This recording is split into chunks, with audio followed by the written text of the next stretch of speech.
حضرت فاروق، عمر فاروق رضی اللہ تعالیٰ عنہ کا عہد خلافت، یہ اسلام کے ایکسپینشن کا دور ہے۔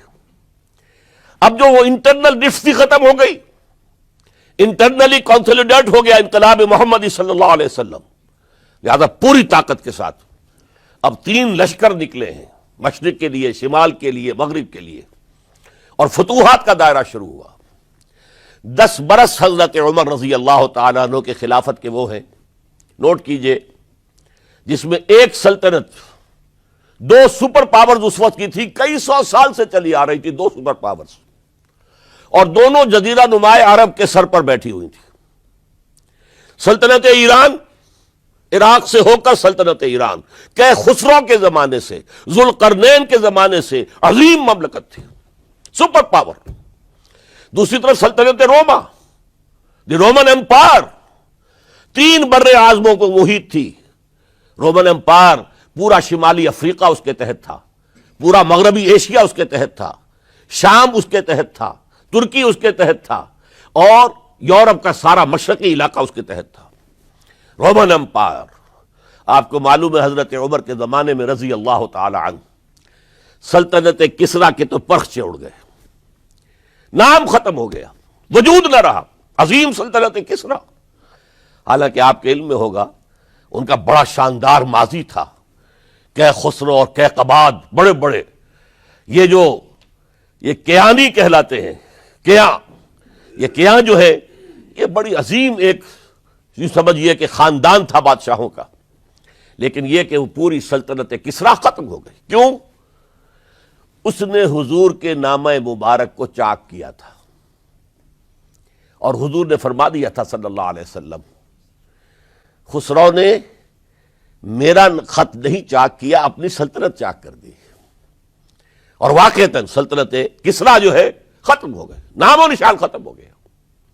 دوسری طرف سلطنت روما تھی، عیسائیوں کے ساتھ، چونکہ وہ تھی کرسچین، عیسائیوں کے ساتھ حضور کے زمانے میں کوئی براہ راست تصادم نہیں ہوا تھا، سارا تصادم ہوا تھا یا مشرکین عرب سے اور یا یہودیوں سے۔ عیسائی جو ہے عربین پیننسولا میں تھے ہی نہیں، یمن کے علاقے میں کچھ تھے لیکن ان کی کوئی حیثیت نہیں تھی، لہذا کوئی کنفرنٹیشن نہیں ہوئی۔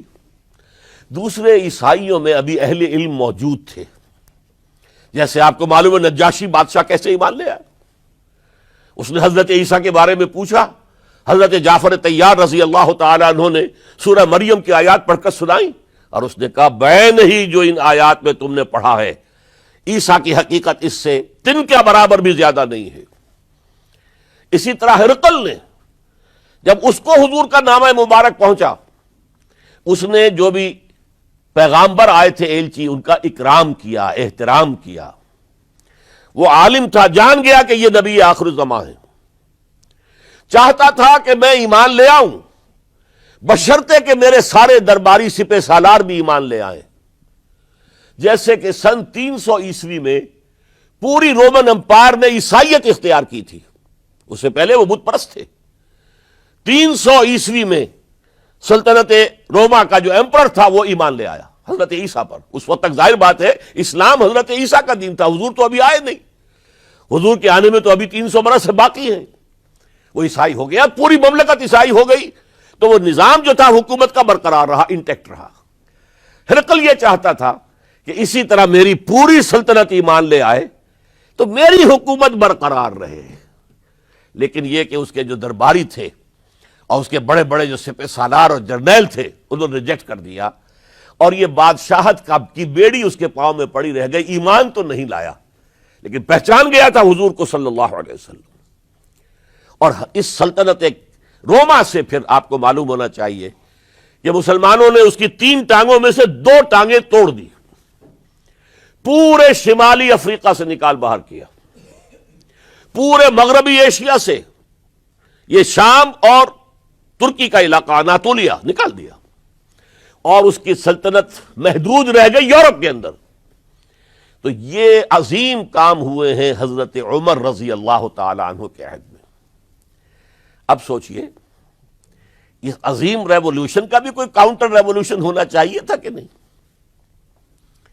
ایرانی بڑے زبردست نیشنلسٹ لوگ تھے، نسل پرست، اپنی نسل پر فخر کرنے والے.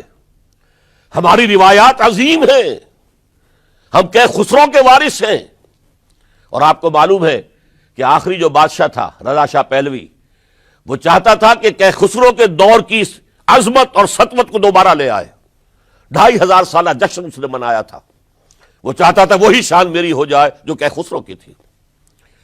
یہ جو ان کے اندر نیشنلزم تھا، جب ان کی سلطنت کے پرچے اڑ گئے حضرت عمر رضی اللہ تعالیٰ عنہ کے ہاتھوں، تو ان کے دلوں میں حضرت عمر کی دشمنی، وہ خون کے پیاسے ہو گئے عمر کے رضی اللہ تعالیٰ عنہ. میں یہاں آپ کو ذرا ایک حوالہ دے دوں. فردوسی نے جو شاہ نامہ لکھا، حالانکہ وہ مسلمان تھے لیکن چونکہ پرانے ایرانی ذہن کی عکاسی کر رہے تھے، تو انہوں نے جب کہ عرب فوجیں آئی ہیں تو اس نے ایران کا جو اپنے اوپر فخر تھا اس کی ترجمانی کرتے ہوئے لکھا ہے: زشیر شتر خوردن و سوسمار عرب را بجائیست آیت قرار کہ تختے کیارا کنند آرزو تفو برتو ہے چرخ کرداں تفو. کہ یہ عرب اونٹنیوں کا دودھ پینے والے، گوہ کھانے والے. یہ گوہ ایک بڑی سی چھپکلی کا جیسا جانور ہوتا ہے جو صحرا کے اندر ہوتا ہے، اور وہ اپنا ایک گھر بنا کر رہتا ہے، اسے کھاتے تھے. تو یہ گوہ کھانے والے، اونٹنیوں کا دودھ پینے والے عرب، آج ان کی یہ جرت، یہ جسارت، یہ ہمت کہ تخت کیاں کنند آرزو، کہ وہ آج آرزو کر رہے ہیں کہ کئے سلطنت کئے کا تخت جو ہے وہ ہمیں مل جائے. تفو برتو ہے چرخ گرداں تفو، تف ہے تجھ پر اے گردش کرنے والے آسمان، تف ہے تجھ پر. لہذا اب کاؤنٹر ریولیوشنری موومنٹس آئی ہے. حضرت عمر کی شہادت اس کا نتیجہ ہے. ہرمزان ایک جرنیل تھا اور اس کے جنگی جرائم اتنے شدید تھے ایرانی کے کہ واجب القتل تھا. وہ گرفتار ہو کر حضرت عمر کے سامنے پیش کیا گیا. حضرت عمر نے فرمایا یہ واجب القتل ہے، اس کی گردن اڑا دی جائے. اس کی چالاکی دیکھیے. اس نے کہا امیر المومنین، اے مسلمانوں کے امیر عمر رضی اللہ تعالی عنہ، مجھے ذرا پانی پلوا دیجیے. حضرت عمر نے فرمایا پانی لا دو. ایک کٹورے میں پانی دے دیا گیا. پھر کہا دیکھیے امیر المومنین، مجھے ضمانت دیجیے کہ جب تک میں یہ پانی پی نہ لوں مجھے قتل نہیں کریں گے. فرمایا ہاں ہاں تم پانی پی لو، جب تک یہ پانی تم نہیں پیو گے ہم قتل نہیں کریں گے. اس نے وہ کٹورا پھینک دیا. نہ اب میں یہ پانی پی سکتا ہوں نہ آپ مجھے قتل کر سکتے ہیں، کیونکہ آپ کا ہے یہ کہ جب تک میں یہ پانی نہیں پیوں گا آپ مجھے قتل نہیں کریں گے. اس ہیلے سے جان بچا گیا. پھر اس شخص نے ابو لولو فیروز، ایک غلام تھا، اسے اس کام کے لیے تیار کیا. حضرت مغیرہ ابن شعبہ کا غلام تھا وہ، اور حضرت مغیرہ نے اس سے روزانہ کی ایک اجرت کہ تم کام کرو، مجھے صرف 7 آنے روزانہ دے دیا کرو. اس نے آ کر حضرت عمر سے کہا کہ میرا جو آقا ہے مغیرہ ابن شعبہ، یہ مجھ سے بہت زیادہ طلب کرتا ہے. حضرت عمر نے پوچھا کیا دیتے ہو؟ 7 آنے. تم کرتے کیا ہو؟ کہ میں نجار بھی ہوں، میں لوہار بھی ہوں، میں یہ کام کرتا ہوں. فرمایا اتنے پیشوں کا جاننے والا اس کے لیے یہ روزانہ کا ٹیکس یہ زیادہ نہیں ہے، یہ تمہیں دینا چاہیے. اس نے کہا میں چکیاں بھی بناتا ہوں. حضرت عمر نے فرمایا پھر ایک چکی ذرا مجھے بھی بنا دینا. کہنے لگا آپ کے لیے تو میں ایسی چکی بناؤں گا کہ جس کی آواز دنیا بھر میں جائے گی. وہ شخص ہے، اور ہرمزان کی سازش کے تحت وہ ایرانی جسے بعد میں ایرانیوں نے کیا کہا، جس نے قتل کیا حضرت عمر فاروق کو، حضرت ابو لولو فیروز. آج بھی ایران میں اس کی قبر کی تصویریں بکتی ہیں بازار کے اندر.